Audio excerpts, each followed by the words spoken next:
I will start with a confession.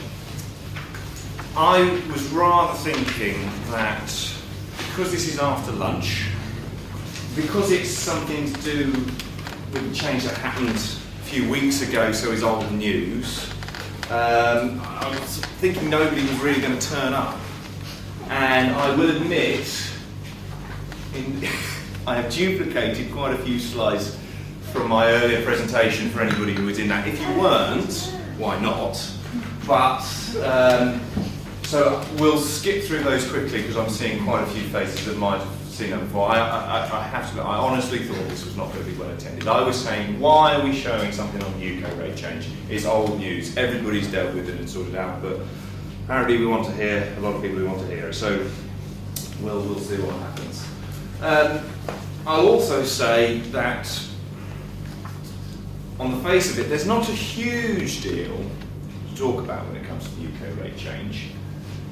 But I know that a lot of other issues come out of the woodwork when talking about these things. So the material itself may not last very long, but if you have questions, I'm sure it could go on and on and on and on. So we'll just play it by ear and see what happens, but we'll try not to drag it on too long. Little brief introduction. I'm Joseph Fimbo. For anybody who don't know me, I'm client director of the captive practice at Fiscal Rep, so I look after all of our captive clients there, as well as a number of P&I clubs and other niche specialist insurers. I have been in IPT for 7 years, originally with KPMG and the last 4 years at Fiscal Reps. So I've had quite a lot of experience in dealing with rate changes over the years. I'll allow my colleague Olivia to introduce herself. Hello, I'm Olivia Larson. I'm a client specialist at Fiscal Reps. I've have about 5 years in tax insurance industry. However, the wonderful world of IPT I've been involved in for the last year at Fiscal Reps. So, anybody paying attention earlier? I mean, it sort of works for both, really, but just to say, rate changes happen. You know, it's a fact of life. When you've got over 80 taxes on insurance in the EU, you're going to have rate changes come along quite often. These are just some of the more dramatic ones that maybe have happened over the years. And this slide as well, just to show again the trend of rates going up and some quite significant jumps in premium tax in some places. So, I will also put out one, I've kind of done one over on Olivia because Owana has also said a lot of what she was going to say in relation to that. So, if you haven't heard that. So those are my apologies out of the way, everything else is going to be seamless. Alright, so some of the impacts rate changes have on insurers and policyholders. Well, the obvious one, higher rates.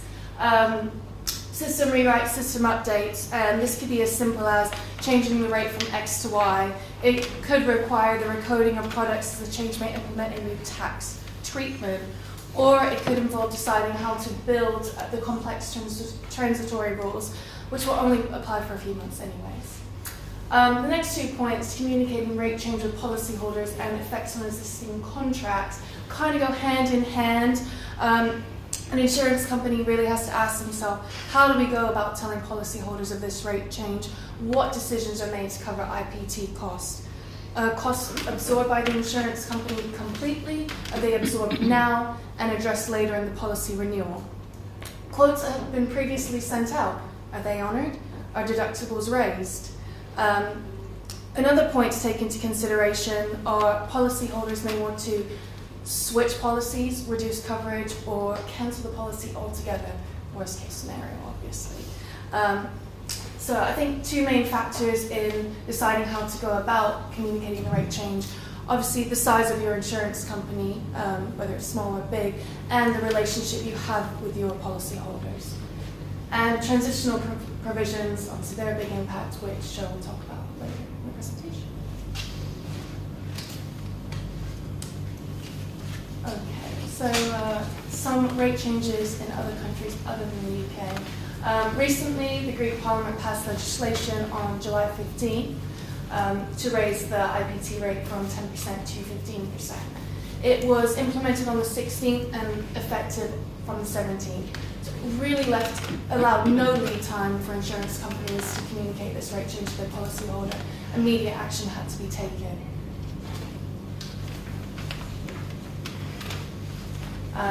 Netherlands, this has already been talked about from one of Joe's previous presentations. But basically, if you did not, I'll fill you in. In 2011, the rate change was, the Netherlands government wanted to increase the rate from 7.5 to 9.5%. They had received a lot of pushback from the insurance industry, so they decided to delay it by 2 months. Well, in delaying it by 2 months, they lost out on a lot of revenue. So in March 2011, instead of raising it to 9.5%, they increased it to 9.7% instead, with all intention, of course, of moving it back down to 9.5%. However, that never happened. 2 years later, it more than doubled to 21%. So, the country is up at our UK.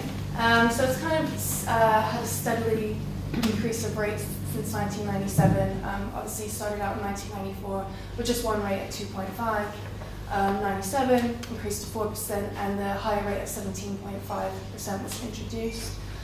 In 99, just increased 1 percentage point to 5%. No other changes. In 2011, again 1 percentage point to the standard rate, and the higher rate now matched the VAT at 20%. So the changes that have happened just recently, basically the 6% rate is becoming 9.5%, or has become 9.5%. So anything that was 6% before is now 9.5%, and that is most non-life insurance. Just as a little bit of background, there's also a higher rate of IPT in the UK. This remains unchanged at 20%. That's due on travel insurance and certain motor and domestic appliance contracts. And then finally there's the third rate, the exemption, which also remains unchanged. That's due on life. The exemption applies to life, commercial aircraft and ships, international cargo, spacecraft, very important exemption there.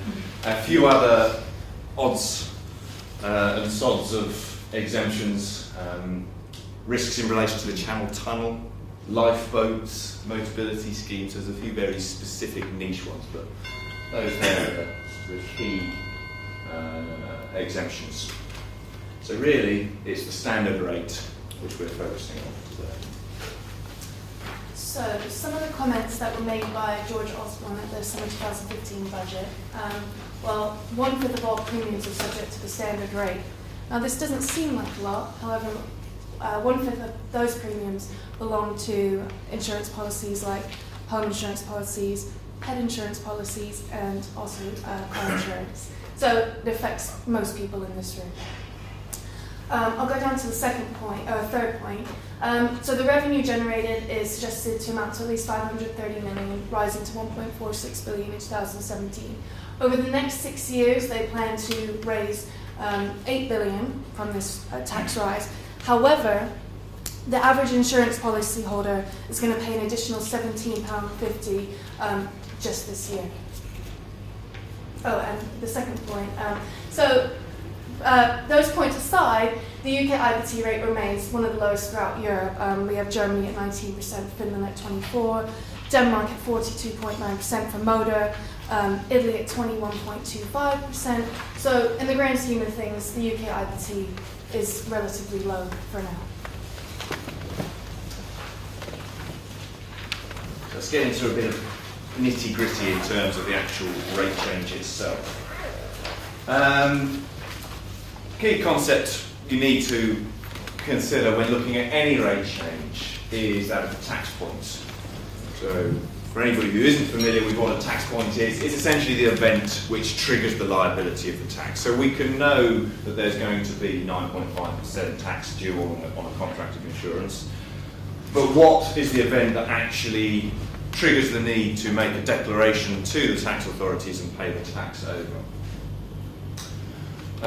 And that will then in turn generally help determine which rate you should be applying to your premium, and this is in general terms, not necessarily just specifically in UK terms. And so in the UK, the tax point is the date on which the premium is received, generally speaking. And it's actually language that is used quite cleverly maybe by the lawmakers who are talking about received, and they go on to define a little further what is meant by received, and that's where some of the complications can arise. So in the UK we have two ways of recognising when a premium is received, and that depends on which accounting scheme you as an insurer are registered under. For the default position, you'll automatically be put on this scheme unless you nominate yourself to be on the special accounting scheme, is the cash accounting scheme. Cash accounting scheme is what is generally shortened to cash received, very straightforward. Tax point is when you physically receive the taxable premium, or payments of that taxable premium, or when they're received on your behalf, so if the broker receives them on behalf of the insurer. That event triggers the tax being due if its premium is received in the first quarter of 2015, you have to declare and pay your tax in the first quarter. The special accounting scheme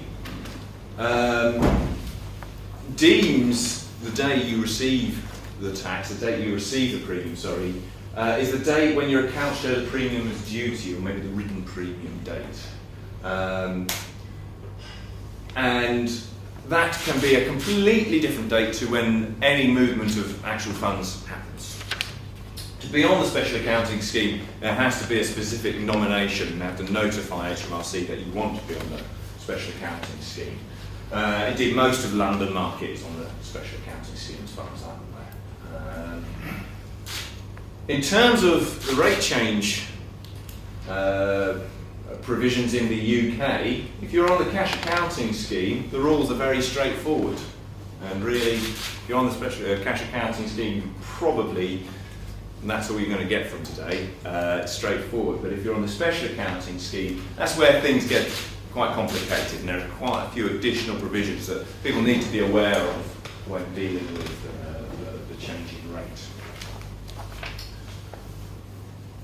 So, pushing home the point of how simple the cash accounting scheme is, all premiums received by the insurer or the intermediary on behalf of the insurer on or after the 1st of November 2015 will be subject to 9.5%. The contract inception date and renewal date is not relevant. The invoice date is not relevant. The amount of IPT actually invoiced and collected is not relevant. If you are collecting that premium after the 1st of November, it falls into the new rate. Special accounting scheme is a bit more complicated. With the special accounting scheme, we have this 4-month concessionary period where it is still potentially possible to apply the old rate. So from 1st of November to the 29th of February, it's still possible to get a 6% rate.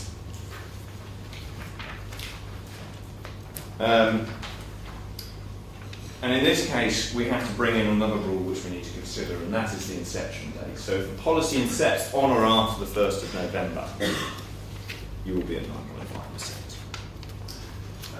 Regardless of when you are booking the premium as due to you. Now there are caveat that there are some exceptions which we'll look at in a bit more detail later. But essentially, if your policy is incepting on the 1st of November, you're going to be applying 9.5%. If the policy incepts on or before the 31st of October, the 6% can apply if you are booking your premiums as due to you on or before the 29th of February. So just to bring this to life, well, maybe not to life, but to explain it at least, give an example. These are just sort of few scenarios which would explain how the tax would work its way through. So inception before the rate change, you're writing the premium as due to you before the rate change, clearly 6%. You're incepting before the rate change, you're writing the premium as due to you on the 1st of November on the rate change date after the rate has changed, you still enjoy the 6% because you're within that concessionary period and your policy has incepted before the rate change date. Really, to push home that point, again, you can book it all the way up until the 29th of February and still get that 6% rate if it was incepting before the 30th, on or before the 30th. And then if you don't bring it to account, you don't book it by the 29th of February, do it on the 1st of March, even though you've incepted before the rate change, you will still be at the higher rate. You'll fall into the higher rate regime, 5%. And then just the final example there, clearly everything happening after the 1st of November, 9.5%.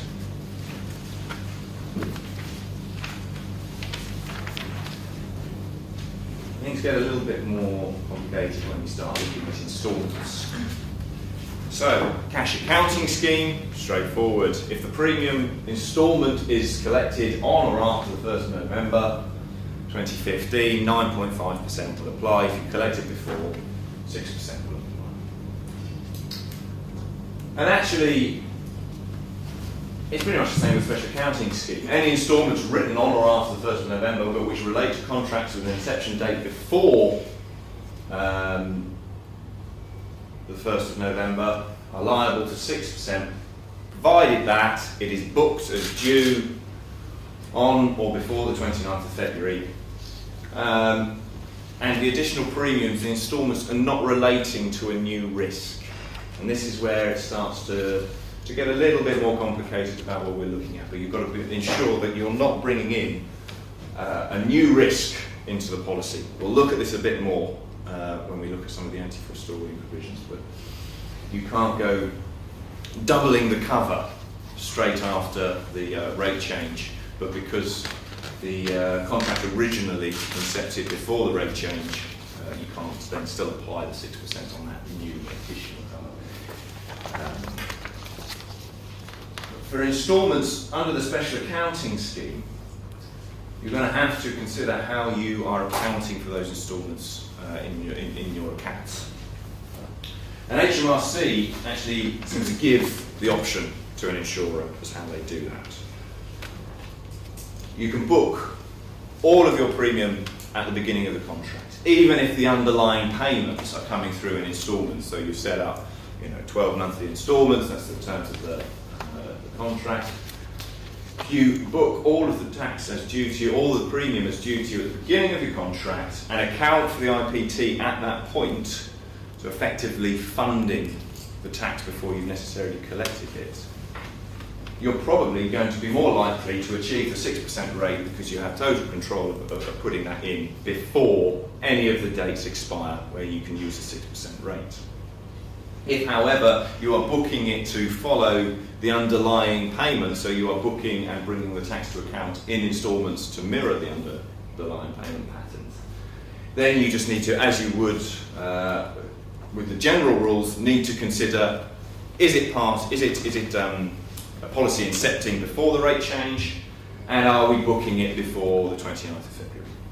And if so, you can get the 6% rate on that. If not, then you need to do the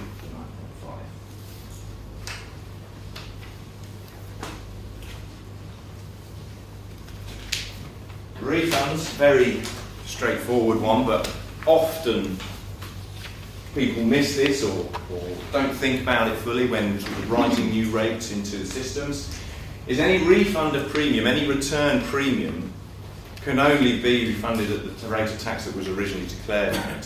So if you've sold a premium in January and you're cancelling it now, make sure that the systems are reflecting a 6% because originally the tax paid was 6%. You can't claim back from HMRC more than you've paid. If you could, that'd be quite a good little ruse to get some money, but need to be aware of the tax that was originally paid on that contract to make sure you don't reclaim more than you originally paid. And indeed, the nature of IPT is a self-assessed tax. and anybody who's seen a UK tax return, it is quite possible to put everything through. HMRC will not know from the tax return what tax rate was originally applied.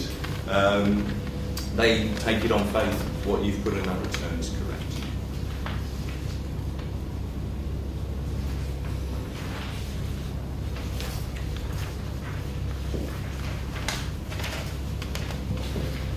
Now the UK has been, because of this concessionary period given to the special accounting scheme, things had to be made more complicated to prevent deliberate shifting or bringing forward of the tax point to enjoy the lower rate.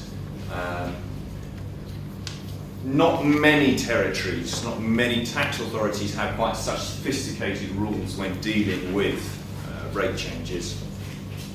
But in the UK we have a number of anti-forestalling provisions. So here, in the case of extended cover, where the insurance contracts are taken out or renewed between the 8th of July and the 1st of November, and the extended periods of cover are provided under those contracts before the 1st of November, the premium will need to be apportioned. Now, before we get onto this second bit, I'll just go back here. The reason the 8th of July is an important date here is because that's the announcement date. That's when we had the summer budget and the increase was announced. And this whole provision is to stop you planning and bringing your tax points forward, as I said. So that's an important date. If you've done it before that date, you could never have known that the rate was going to increase. So it can't. You know, HMRC will exclude you from that kind of arrangement as being that. So the premium will need to be apportioned in this instance where you're providing extended cover. Isn't that only when it's if you don't normally provide 18 months? Absolutely, absolutely, yes, yes. This idea, which we'll come on to in a bit, this very important idea of normal practice is very key here. So in the basic rule, what you've got to do is you've got to look at everything up to the 31st of October 2016. You can still calculate 6% on that premium. But you'll have to do an apportionment for the risks which are beyond the first anniversary of the rate rise, so 2016.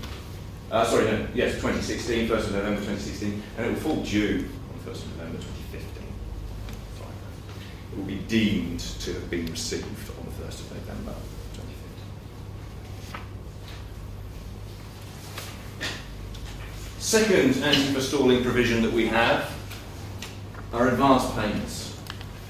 So 9.5% IPT is due where insurance contracts incept or renew on or after the 1st of November, so after the rate change, and the corresponding premiums are received or written between the 8th of July, the announcement date, and 1st of November. So basically, you are accounting for your premiums earlier to enjoy the 6% rate.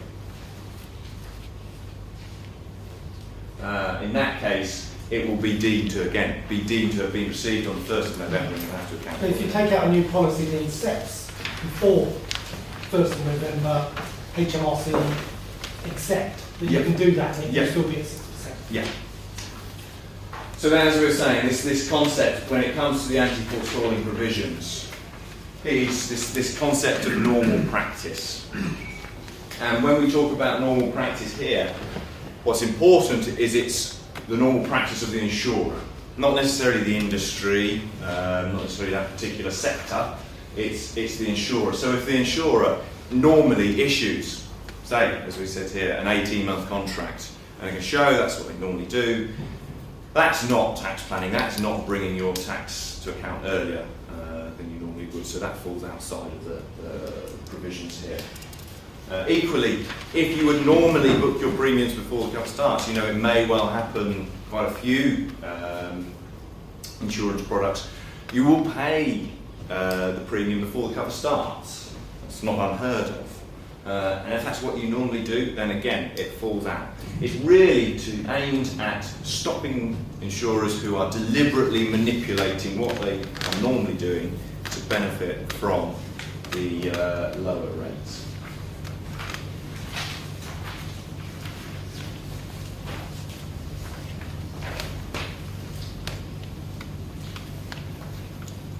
Actually, just may not.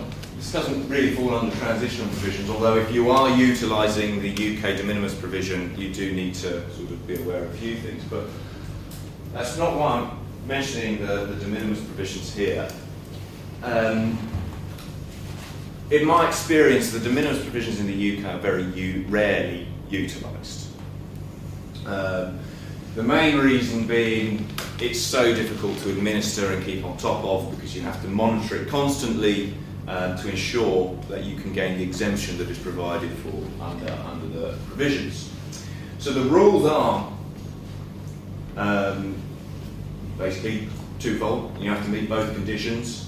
The premium relates to a contract. The premium is less than £500,000, and the taxable element of the premium is 10% or less. So you're making a mixed supply of taxable and exempt insurance. That could be through maybe certain health products where you've also got a little bit of life insurance in there. It could be where you have UK risks and non-UK risks.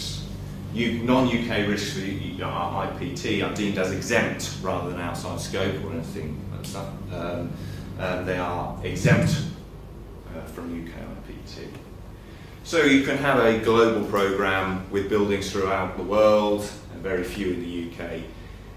Potential that you don't have to account for the tax on that, which can actually result in you not having to register at all. If you only have a very small UK exposure, you can avoid the need to register for UK IPT, although you are covering risks in the UK.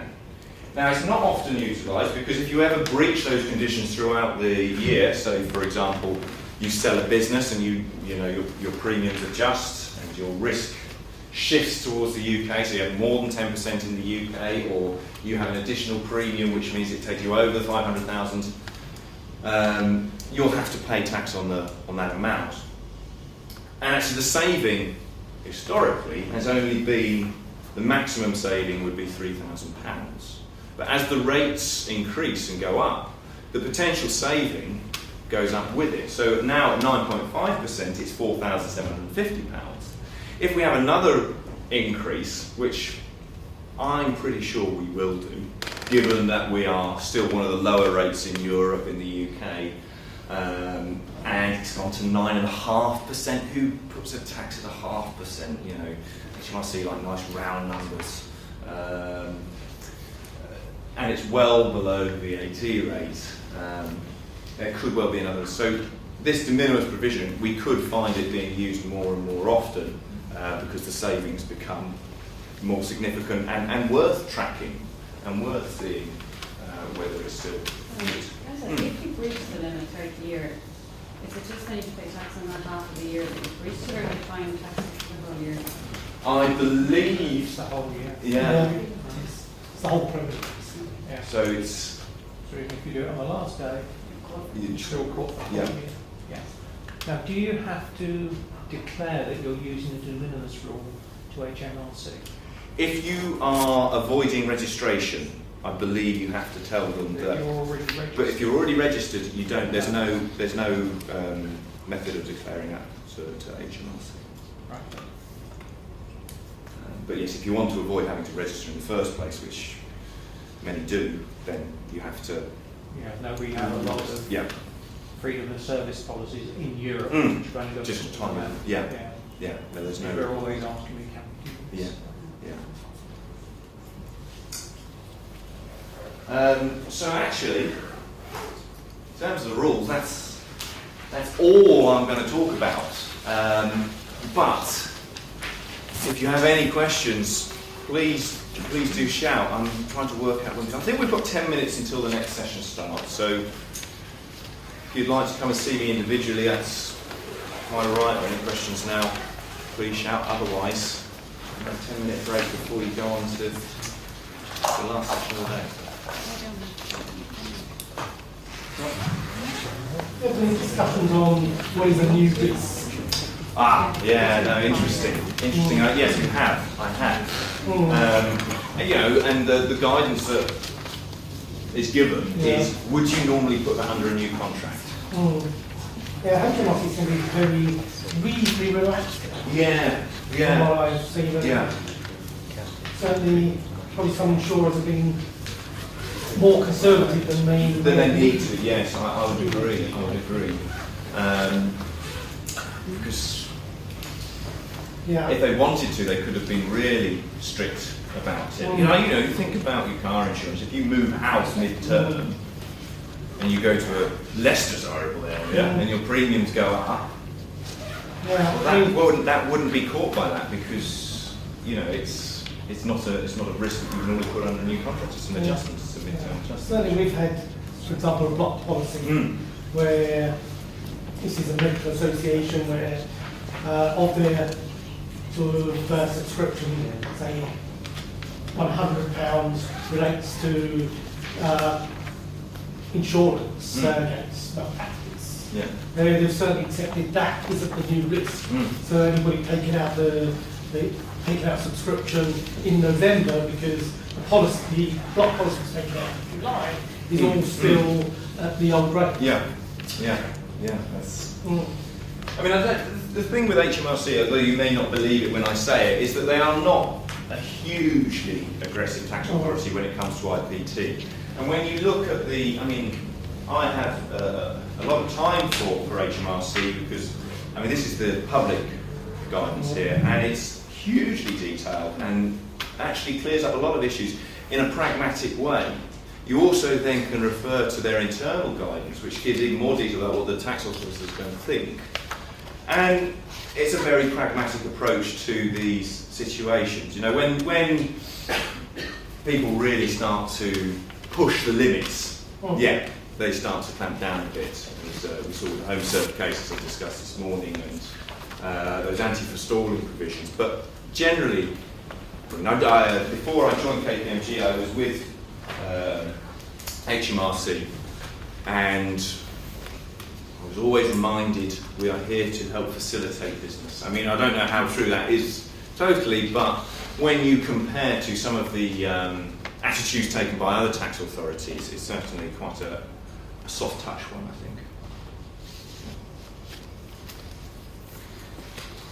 You might not think that if you've been at the end of the HMRC audit, of course.